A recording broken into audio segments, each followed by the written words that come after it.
Haryana at 9 PM news channel में आप सबका स्वागत है।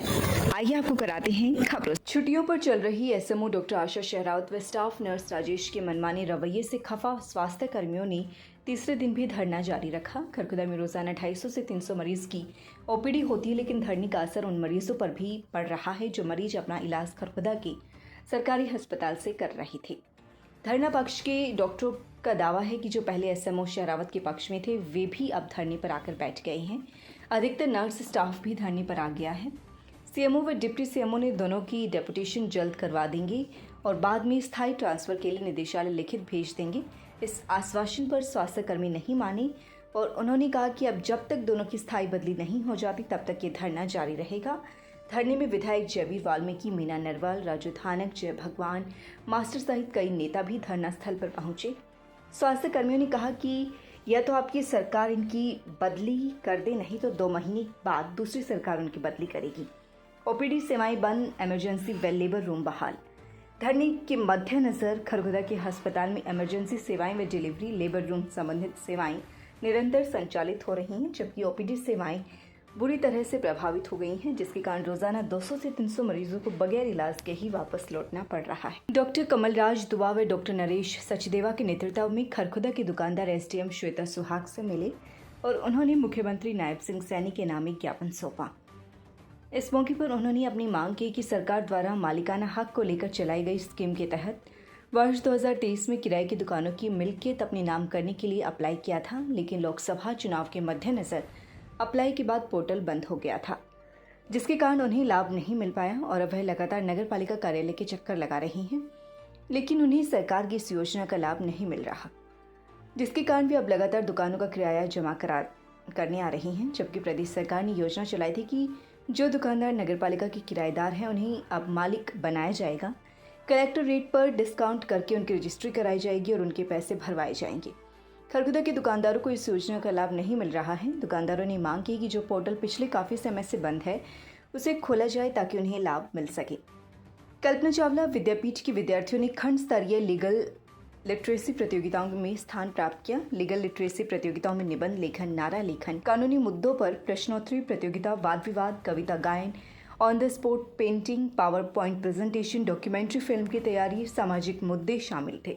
यह प्रतियोगिताएं राजकीय कन्या वरिष्ठ माध्यमिक विद्यालय खरखुदा में 16 जुलाई को आयोजित की गई थी।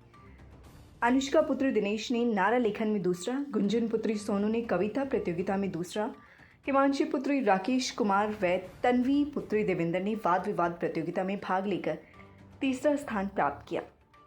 हिमांशु पुत्र विजेंद्र ने ऑन द स्पॉट पेंटिंग प्रतियोगिता में भाग लेकर तीसरा स्थान प्राप्त किया। सुमेरा पुत्री खालिद ने भाषण में तीसरा स्थान प्राप्त किया। अब सभी विद्यार्थी जिला स्तरीय प्रतियोगिता में भाग लेंगे।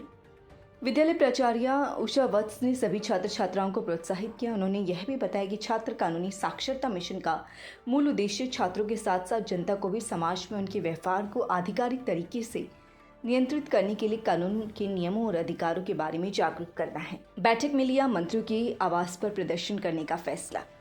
Haryana government PWD mechanical workers union register number 41 संबंध सर्व कर्मचारी संघ की बैठक खरखुदा दिल्ली मार्ग पर GWS नहर पर हुई, जिसमें हरियाणा के प्रांतीय उप कोषाध्यक्ष राजेश धनखड़ व प्रांतीय संगठन सचिव रमेश दहिया ने कहा कि सिंचाई विभाग दिल्ली सर्किल के अधीन हरियाणा कौशल रोजगार निगम के तहत लगे कर्मचारियों को 4 महीने से वेतन नहीं मिल रहा है।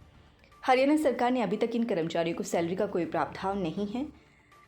हरियाणा सरकार ने हरियाणा कौशल रोजगार निगम के तहत लगे कर्मचारियों को हर महीने की 7 तारीख तक वेतन देने का वादा किया था, लेकिन हरियाणा सरकार का यह वादा बिल्कुल खोखला साबित हुआ।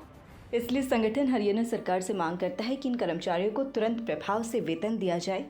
सभी कर्मचारियों के ESI कार्ड जो काफ़ी लंबे समय से पेंडिंग है उन्हें बनवाया जाए। दिल्ली सर्कल के अधीन सभी कर्मचारियों ने सर्वसम्मति से फैसला किया है कि 18 अगस्त 2024 को सिंचाई एवं जल संसाधन मंत्री अभय यादव के निवास नारनौल प्रदर्शन में सभी कर्मचारी भाग लेंगे।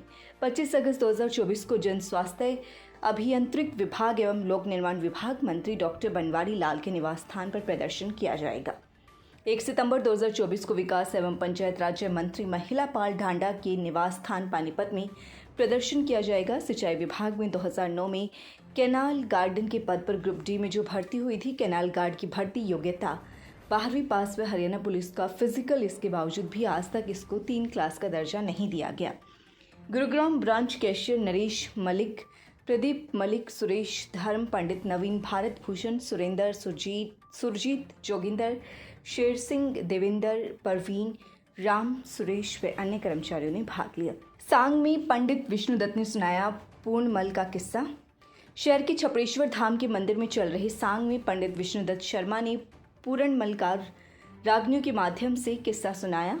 उन्होंने बताया कि पंजाब राज्य के सियालकोट शहर में राजा सुलेमान राज किया करते थे। उनकी पत्नी इंछरा देह से कोई संतान नहीं थी, इसलिए उन्होंने उनकी बहन नुना देह से विवाह कर लिया। दूसरे विवाह से भी राजा को जब कोई संतान प्राप्ति नहीं हुई तो राजा अपनी दोनों रानियों के साथ गुरु गोरखनाथ के पास पहुंचे। गुरु गोरखनाथ ने राजा को आशीर्वाद दिया कि उनकी पहली पत्नी से एक पुत्र का जन्म होगा, जिनका नाम उन्होंने पूर्णमल रखना है।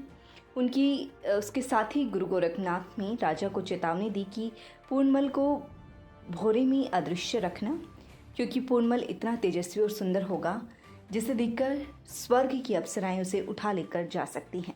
इस तरह पूर्णमल के पैदा होने से लेकर 12 वर्ष तक शिक्षा व लालन पोषण की व्यवस्था भोरे में ही की गई। 12 वर्ष के बाद पूर्णमल को जब भोरे से बाहर निकाला गया, कुछ वर्षों के पश्चात पूर्णमल के रिश्ते आने शुरू हो गए, लेकिन पूर्णमल ने विवाह करने से इनकार कर दिया। एक दिन राजा ने पूर्णमल को उनकी छोटी माँ मौसी के पास आशीर्वाद लेने के लिए भेजा, तो पूर्णमल को देखकर उनकी मौसी उस पर आसक्त हो गई।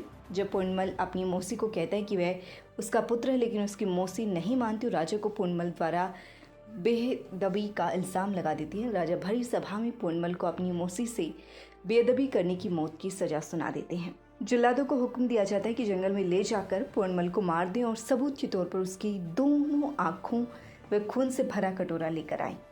जंगल में जल्लादों ने पूर्णमल की दोनों आंखें निकाल ली और उसे कुएं में धकेल दिया। कुछ देर के बाद गोरखनाथ अपने शिष्यों के साथ उस कुएं के पास से गुजर रहे थे।